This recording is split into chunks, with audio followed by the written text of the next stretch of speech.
Good afternoon and welcome back. I'm Marcus Peter. On July the 25th, 1968, Pope Paul VI published Humane Vitae. On July 25th, 1978, the first test tube baby was born. It seems fitting that these events would fall on the same day, just about 10 years apart. The culture and even some within the church disregarded the warnings of Humane Vitae. In fact, it was regarded in some nations in the world, by Catholics even, as an unwelcome interruption into a quote-unquote progressive morality. We've been paying the price for it ever since. Dr. Rachel Coleman joins us to talk about this. Rachel is an assistant professor of theology at Assumption University in Worcester, Massachusetts. Rachel, thank you for joining us. How are you? I'm great. Thanks for having me. Some time ago, you and I talked about the whole reality of quote-unquote embryo adoption. And maybe that might be a good place for us to begin to springboard the conversation, that we've come so far into the weeds of this repudiation of the procreative powers that now we even think there's some kind of moral justification for what is ostensibly IVF, but couched under the language of embryo adoption. Yeah, I was rereading Humane Vitae in preparation for today, and I was just struck, as I always am when I read the document, by how prescient Pope Paul VI was. And he speaks or writes a lot about, our control of nature. And he's warning us that, with use of contraception, of the birth control pill, we're going to start to think that we get to control nature. And he says, and that's going to eventually fold back onto not just nature sort of outside of human being, but human beings themselves. And I think, as you just stated, we're seeing that in all sorts of artificial reproductive technologies, but even within the Catholic Church, people thinking that, as you said, quote unquote embryo adoption, which is really just IVF and embryo transfer under another name, is licit, because just by us intending for it to be good, it is good. And that's just not true. There's both a moral order and a natural order that we can't control ourselves, and we need to be working with. To therefore go back to the wisdom of Pope Paul VI, and like you mentioned, how prescient he was. This was a man who was being besieged from all sides to either embrace or even alter some of the positions of the church, particularly pertaining to contraception. Just share with our listeners, what was the great prophetic insight that he had and his response despite all that pressure? It really is worth, if you haven't read Humane Vitae at all, or if you haven't read it in a while, it's worth going back to it. Number 17 is the number that that kind of contains all these what I would call prophecies, basically, that he, on the Vatican website, that section is titled Consequences of Artificial Methods of Birth Control. And the first one he lists is it easily opens the door for marital infidelity, and therefore it's going to lead to a general lowering of moral standards. I think we can just basically say yep, check. And then the second one is that men, with use of this, men will likely grow accustomed men who grow accustomed to the use of contraceptive methods, and this is a quote, may forget reverence due to a woman and reduce her to being a mere instrument for the satisfaction of his own desires. Again, I think we can just say, yep, check. And then the third one is really interesting. He writes that he's very worried that this power will land in the hands of public authorities. And it is not for public authorities to, control population and control births and deaths. We could even talk about the legacy of contraception, how I think it's also tied to euthanasia that we're seeing now, the rise in euthanasia, but that this power in the hands of public authorities is extremely dangerous. And again, I think we can see, for example, the country no longer has it, but the one-child policy in China is almost exactly what Pope Paul VI was warning about. So those three predictions, I think looking back now, I mean, how can you look at that, Catholic or not, and say he was wrong? Yeah. So I agree. And I wonder if you could also speak to, therefore, the overt backlash the document received even before it had arrived on the shores of certain nations. And unfortunately, I have to admit, even in some factions of the Church in the United States. Well, absolutely. I mean, the history of Humane Vitae is really interesting. I mean, I will not claim to know every in and out, but, one of its predecessor documents, church documents, is Casti Connubii, which was promulgated in 1930 by Pope Pius XI. And that one was also about, what we might call birth control, but it also addressed eugenics, because the eugenics movement was in full height at that point. Casti Connubii, a lot of people also think it was written sort of as a response to the Anglican Church, who in their 1930 Lambeth Conference had said that the conference agrees that other methods than abstinence may be used to limit the number of children, provided that this is done in the light of Christian principles. So it's very vague, but it basically gave license to couples using whatever methods they saw fit to limit the number of children. And so in the background, or with the background of both that and the rise of the eugenics movement, Pius XI promulgates Casti Connubii in 1930. Then, moving forward 30-ish years, the birth control pill, as we know it, is approved by the FDA in 1960. So there's this new medicine, people were calling it, to control pregnancies. And it was very different from what we might call like barrier methods.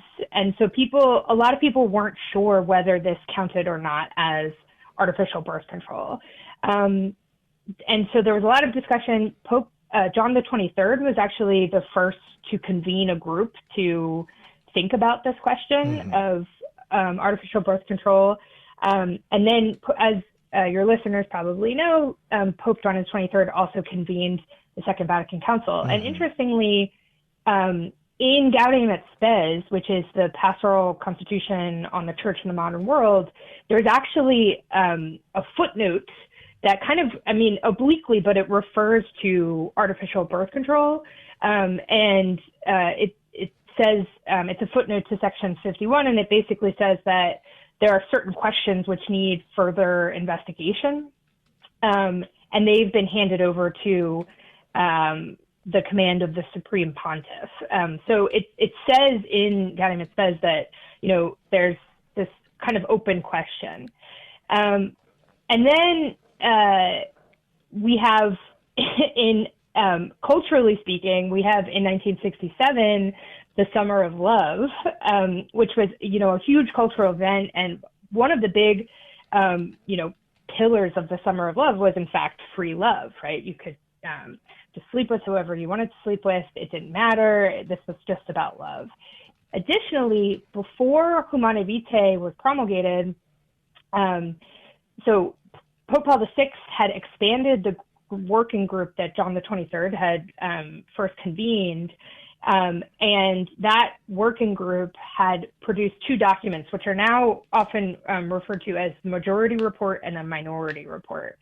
And the majority report, that is meaning like the majority of the people in that working group that Pope Paul VI had tasked with studying artificial birth control, they had said that actually the church should make this listed. Yeah. And we're going to pick this up on the other side of the break. Rachel has she's been starting to walk us through some of the historical backgrounds that John the 23rd and eventually Paul VI will deal with pertaining to Humane Vitae, but how we can still thank the Lord for the perennial wisdom of that document. Stay tuned. I'm Marcus Peter.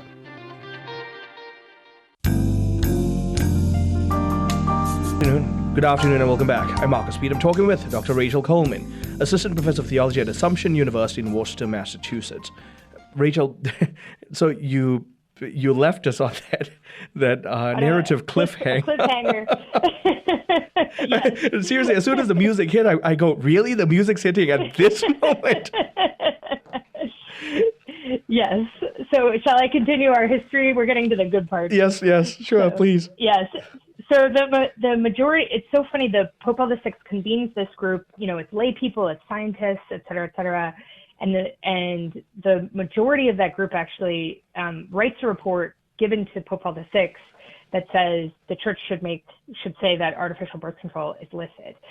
There was, however, a minority report that disagreed with that, and that was also, these documents were supposed to be secret, and they were not. They were not kept secret. They got leaked to the press. And so in April of 1967, which is well before, a year before Humane Vitae actually comes out, the National Catholic, I always get the two mixed up. The National Catholic Reporter published the majority report in April 1967. And so because it was the majority report, a lot of people, this got picked up by the New York Times, so it was pretty much worldwide news. And so a lot of people were expecting that the Catholic Church was going to say that artificial birth control was licit.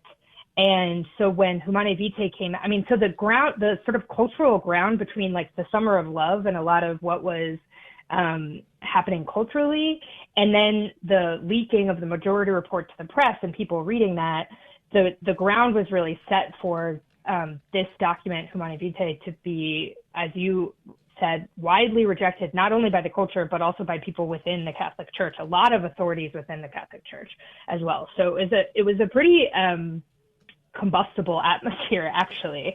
And so I think that Pope Paul VI, I thank God every day that he wrote Humane Vitae and listened to the Spirit, actually, rather than the cultural forces at work. I agree. And since you mentioned the combustible atmosphere, I wonder if you could also just help us understand the forces that had fed into that powder keg. Because unfortunately, the document was greeted by this powder keg already ready to explode. Yes. Yeah, I think, like I said, the majority report being published, it's hard to say how much that affected everything, mm-hmm. because people were just expecting that the Pope would follow the majority report. And so he was also, so a lot of people, it was a surprise when he promulgated Humane Vitae. But culturally speaking, sort of outside of the church, and the church obviously is not divorced from the culture, but we were in the 60s. We were, like I said, there was the Summer of Love, there was free love. We were past the World War II and into kind of like the hippie movement at that point. A lot of people say that the Summer of Love was kind of the beginning of the hippie movement in a lot of ways. That's where you get the term flower child. Mm-hmm. And birth control had, as I said, had been approved by the FDA in 1960. So culturally speaking, a lot of people were using it already. And like I said, the Anglican Church back in 1930 had essentially, birth control wasn't out yet, but it had essentially said any method of limiting children was absolutely, okay. So there was a lot of cultural forces at work. Additionally, and Pope Paul VI actually writes about this in Humane Vitae as well, I think one of the things that we need to remember, culturally speaking too, especially post-World War II, is the rise in technology and technological progress. A lot mm-hmm. of people after the war were sort of like, oh, look at all this technological progress that we made for the war. Now we can turn onto other areas. That some of that's agriculture, some of that's just things like computers. But we were getting used to being able to dominate nature, and so why shouldn't we be able to dominate dominate human nature as well, have it do what we say? And so for Pope Paul VI to meet that with, no, there's an order to nature that we have to listen to. Mm. I think people were unhappy to hear that, to say the least. I'm really glad for you very explicitly stating that reality. And so to echo the wisdom that Pope Paul VI was putting forth, despite what one can only describe as an unjust onslaught, the reality is he was just being a student and a disciple, not just of Jesus Christ, but by virtue of following Christ, of the natural law that God had enshrined. And so we don't have the right to deviate from these powerful laws. And in fact, if anything, when we try to mess with these laws break us. Yes. Yeah, I think it's that was the big question. The reason a lot of people were and the church herself was sort of unclear at first about artificial birth control was it was unclear to people the mechanisms of artificial birth control. And so a lot of people thought that it was just, or a lot of people thought, or maybe were sort of interpreting it as just another way of, it's just another form of, what Pope Paul VI calls the rhythm method. We would sort of call natural family planning, where you use a woman's periods of infertility and fertility. You study them, and that's when and you have recourse to abstinence while a woman is fertile. And that's the big difference between artificial birth control and what we would now call natural family planning. One works with the order of nature, and the other one just says to nature, no, I get to say when I get to do what I want to do, no matter what nature is doing and what nature is telling me. And so Pope Paul VI, again, thank God, and in line with church teaching, says in Humane Vitae that we have to listen to the order of nature. And what that is saying that the order of nature precedes us. It's bigger than we are. And as humans, we don't like to hear that very much. So we don't, because it immediately puts a damper on our conduct. And as you were rightly highlighting, the 60s and alongside the very clear sexual revolt, we also had this grand push for a therapeutic validation mode of operation in our academics and our psychology. And so do everything as you will. You are good just the way you are. And if anyone is an affront to that, they are the problem. That narrative became so enshrined, but we're now reaping the fruits of it. So I wonder if you could also comment on the bad fruit that has come about by the embracing of all those ideologies. Oh, gosh. I mean, how long do we have? About 3 minutes. Yeah. Well, I would just say, I mean, to keep it in the realm of sort of what we've been talking about, like you mentioned, also the anniversary of the first IVF baby. I mean, I think a lot of the bad fruit of this can be, I mean, obviously the way you said it earlier was, if when we disobey these laws of nature, they break us. And that might not be seen immediately, like in the first generation, so to speak, but I think it becomes very clear in the following generations. And so I think what we're seeing is in children, even just physically, we see the problems of not following the order of nature. IVF babies, have a lot more physical problems.